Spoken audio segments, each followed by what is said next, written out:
Hi, it's a bitterly cold morning. I've got my coat on, I've got my fleece over my legs as well, just to try and keep myself warm, even though I'm in the car. There's an ornamental rowan tree here, which means like a garden rowan tree. It's got white berries rather than red berries. And I drove past it yesterday, and 7 blackbirds were on it at the same time. And then I saw a redwing came in as well. It's an awkward spot. It's a fairly busy main road. There's lots of cars rushing past me. There's a proper lay-by here, and I've come into the lay-by, but then I've come up the curb off the lay-by a little bit. Now, I'm not a hazard to anybody, but I wouldn't be surprised if the first police car that goes past me doesn't pull up to see what I'm doing. Hopefully they'll be okay with it. I've just had a concerned citizen pull up, and he must have drove past me this way, and he could see my big lens sticking out the window here, and he must have done a U-turn and come back. He's parked behind me, come up to the window to ask me what I'm doing, and I tried to explain to him I'm photographing birds, which he seemed a bit sceptical about. But then he said, "I thought you were a speed camera." If he had been a speed camera, I'm not too sure what he would have done.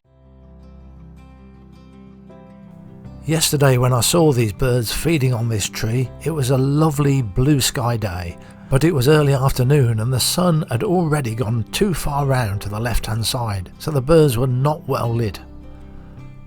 But I thought if I came back this morning at dawn, the light will be in the right direction, and maybe I'll get some footage and stills pictures.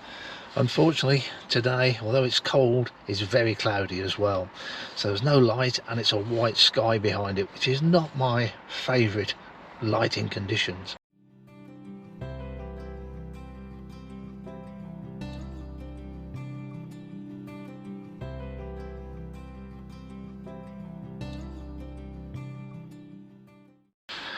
Now I'm shooting manual exposure. I don't like to shoot manual exposure, it slows you down. You've got to keep making little adjustments. When you're in automatic exposure, most of the time it's getting it right. I do have to turn the compensation dial occasionally.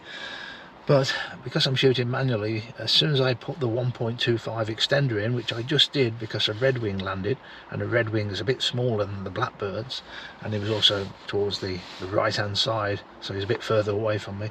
As soon as I do that, of course, I'm now half a stop underexposed because that extender soaks up light, so I've got to change my shutter speed again. I'm always much happier relying upon the auto exposure. I also need something to take an exposure reading off. Well, the base of the tree was pretty well perfect. It's a brown colour, then you've got the hedge behind that, which is also brown, very much matches certainly the female blackbird. So my exposure reading here was 400th of a second with the lens wide open at 4.5, and that is at 3200 ISO. So long as I don't start putting the extender in and the light doesn't change, I can stick to that exposure no matter where the bird is. Now on my OM1 camera I make very good use of the custom settings, and for photographing a bird on a branch I simply have to turn the dial to C2, and that's where I've saved all the appropriate settings, including the fact that it's aperture priority, and there is no way you can change aperture priority to manual or shutter speed priority within that setting. So if you want to use all of the settings within C2 except change it to manual, this is what you have to do. And it took me a while to work this out. First of all, you turn it to manual, then you go into the camera menus and you go to the left hand basic setting menu, page 1, custom mode. Under here you select C2 because that's the one we want to import or recall. So you come down to C2, select that, and here we select recall. You don't use recall very often, but this is when you do. So you confirm you want to recall all those settings from C2 and apply them, and when you do, you're now in manual exposure, but you've got all those settings saved from C2, except for the fact you're now in manual exposure rather than aperture priority. And you could then save those settings perhaps as C4, so you can keep them for the future. So when the bird goes up high and it's against the white sky, so long as I don't change those settings, I get the right exposure. I just don't like white skies. I like blue skies, dark moody skies. I'm very rarely fond of white skies. Now in the bottom left hand corner of this tree there is one branch that is against the hedgerow, and if the birds will come on that, I'm much happier with that background, a lovely wishy-washy grey background. So the birds do come low. Here we have a female, but she's behind the branch, that's not where I want her. But there is a chance, perhaps at some point she will come on top of that branch. I've just got to put the time into it and hope the police don't move me on before this bird comes on top of the branch. Getting a bit closer now. This is actually the branch behind that branch, so it's a bit small in the frame too.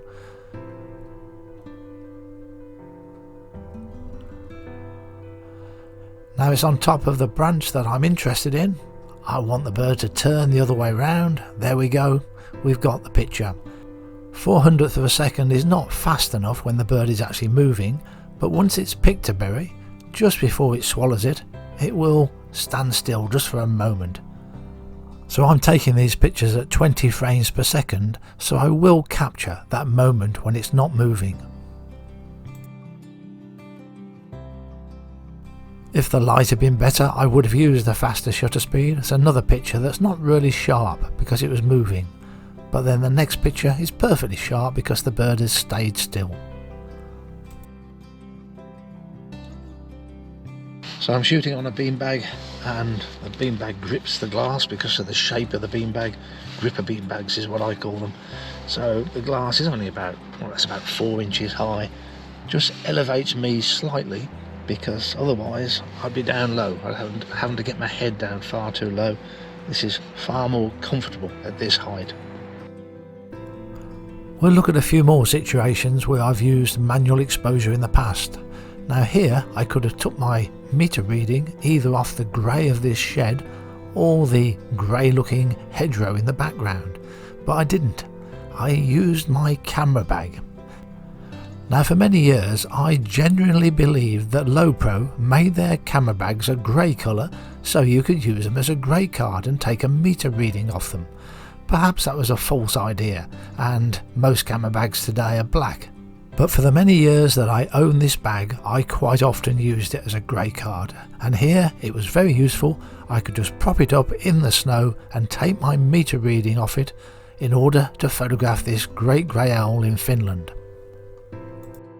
It was again a very dull day, but the light didn't vary, so once I set my exposure I could stick to it, whether the bird was small in the frame, medium size in the frame, or even filling the frame.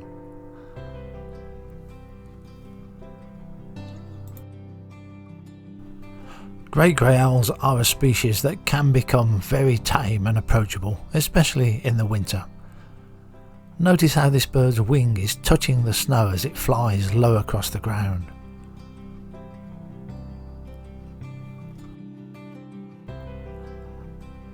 Another situation where I used manual exposure was when I did a whole series of European reptiles. This is a 4-lined snake and the next one a leopard snake, but I wanted them on a white background, so I've got a cutout.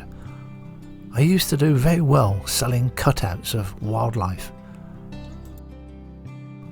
And I'll finish off with some pictures of nutcrackers taken in Bulgaria, again in very dull conditions where I had to use manual exposure, and I'd love to go back and do these again. They're fantastic birds. They interact and squabble with each other.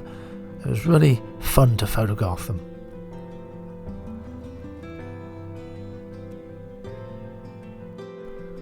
Thanks for watching.